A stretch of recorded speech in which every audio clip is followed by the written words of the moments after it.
जय पवार यांच्या पत्रकार परिषदेसंदर्भातली ही बातमी आहे। जय पवार यांची उद्या होणारी पत्रकार परिषद पुढे ढकलण्यात आली आहे। उद्या मुंबईत होणारी पत्रकार परिषद ही पुढे ढकलण्यात आली आहे।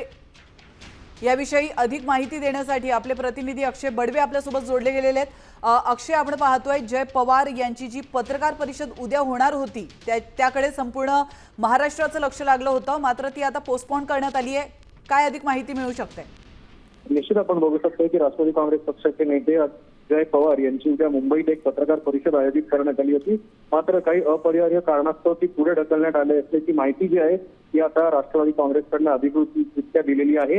ही पत्रकार परिषद 9 तारखेला कधी आयोजित करण्यात येईल याची माहिती जी आहे ती माध्यम प्रतिनिधींना लवकरच कळवण्यात येईल, अशी देखील एक मेसेज जो आहे तो आता राष्ट्रवादीकडून देण्यात आलेला आहे। त्यामुळे संपूर्ण महाराष्ट्राकडे लागलेल्या या पत्रकार परिषदेकडे जे लक्ष लागलं होतं ते आता तुर्तास तरी त्याची तारीख जी आहे ती आता नव्याने कळवण्यात येणार आहे। त्यामुळे नक्की या पत्रकार परिषदेत कुठले कुठले मुद्दे पुन्हा समोर येतात हे पाहणं तेवढंच महत्त्वाचं असेल। नक्कीच धन्यवाद अक्षय, तुम्ही दिलेल्या महत्त्वपूर्ण माहितीबद्दल। तर ही पत्रकार परिषद आता पुढे ढकलण्यात आलेली आहे, मात्र तरी देखील या पत्रकार परिषदेमध्ये जय पवार नेमकं काय बोलतात याकडे सर्वांचंच लक्ष लागतं।